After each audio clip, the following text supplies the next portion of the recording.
Hola, ¿qué tal, amigas y amigos? Un muy feliz y bendecido domingo tengan todos y cada uno de ustedes.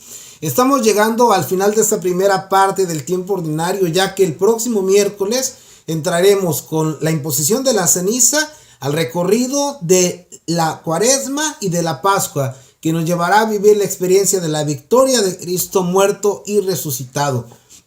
Y el evangelio que hemos podido escuchar y los textos que le han precedido nos dan una gran oportunidad para poder llegar, considero, este miércoles con un espíritu distinto y con una decisión más profunda de vivir la Cuaresma y la Pascua con intensidad.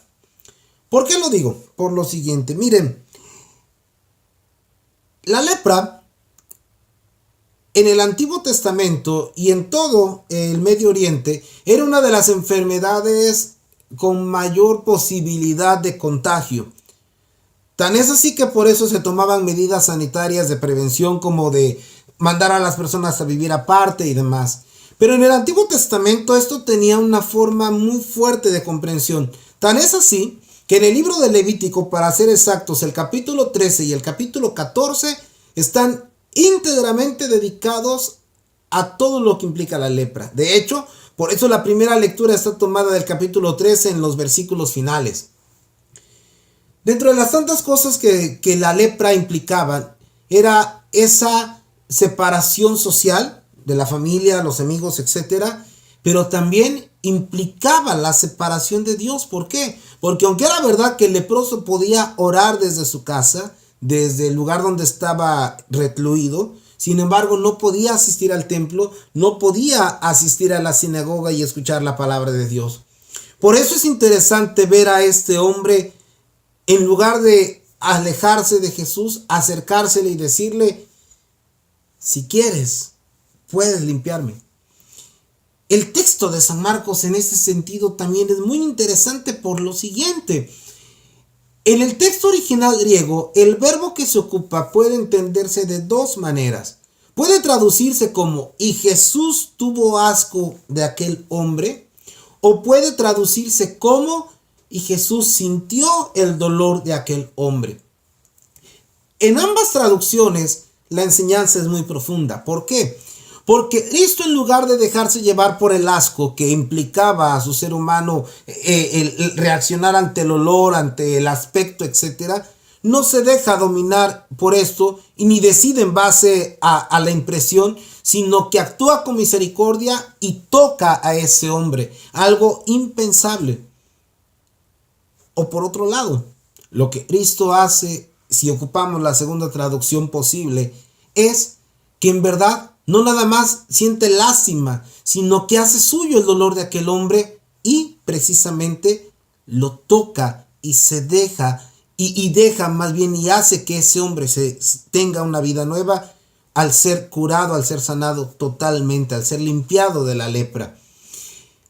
Ahora bien, hermanas y hermanos, en ese sentido, la enseñanza del Evangelio es muy profunda. ¿Por qué?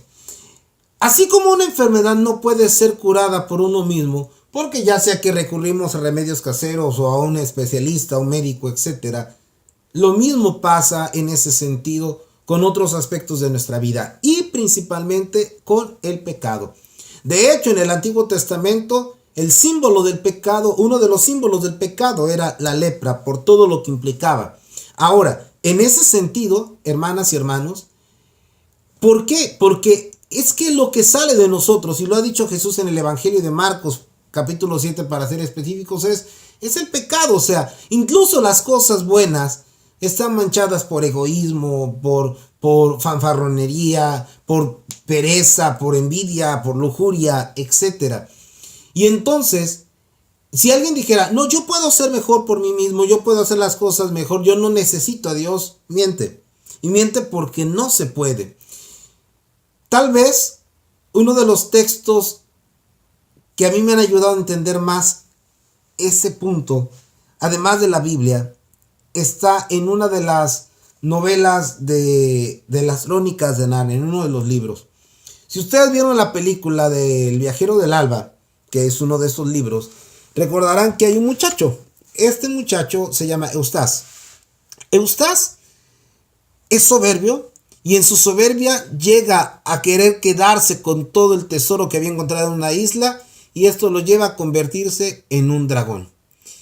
Cuando se convierte en un dragón y no quiere quedarse como dragón, va a buscar una solución y va a buscar a Aslan, que en las crónicas de Narnia, Aslan representa a Jesucristo.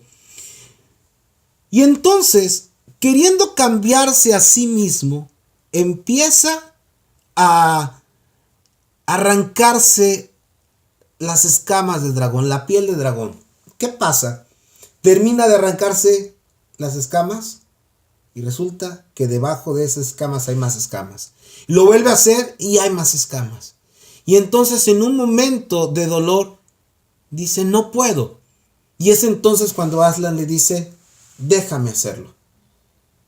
Y dice en la novela que sintió como aquel zarpazo con el cual él arrancó la piel de dragón que lo envolvía, aunque dolía, le estaba dando una vida nueva. Nosotros no podemos transformar nuestras vidas solo con nuestra capacidad, solo con nuestra acción. Necesitamos que Cristo a veces tenga que arrancar de nosotros aquello que nosotros no vamos a poder cambiar. Por eso,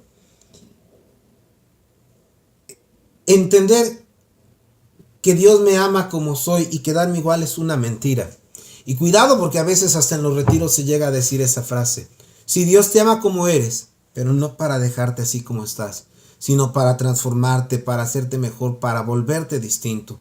Y es por eso, amigo, amiga, hermana, hermano, que el Señor quiere hacer en tu vida esa obra de transformación. Si alguien dijera, Dios me ama como soy y voy a quedarme en la embriaguez, voy a quedarme en la lujuria, en la homosexualidad, voy a volver a cometer un aborto. No. ¿Por qué? Porque cuando Dios viene a tu vida, no viene para dejarte en las mismas y decirte, síguele como vas. Jesús a la mujer adúltera no le dijo, regrésate con el hombre con el que estabas acostada. Le dijo, vete y no vuelvas a pecar. Pero no solo con tu fuerza de voluntad, sino con la gracia de Cristo. Te lo digo como sacerdote y como cristiano. Sin la gracia de Dios, no soy nada. No somos nada. Porque lo que nace de nosotros pueden ser las cosas que a veces uno podría decir, yo no voy a caer, yo no voy a fallar. Y caemos. Y a veces por eso es que cuando una persona dice, es que ya me confesé y volví a caer, tal vez no ha entendido que precisamente lo que tiene que hacer no es alejarse de Dios y decir, lo intenté, no pude.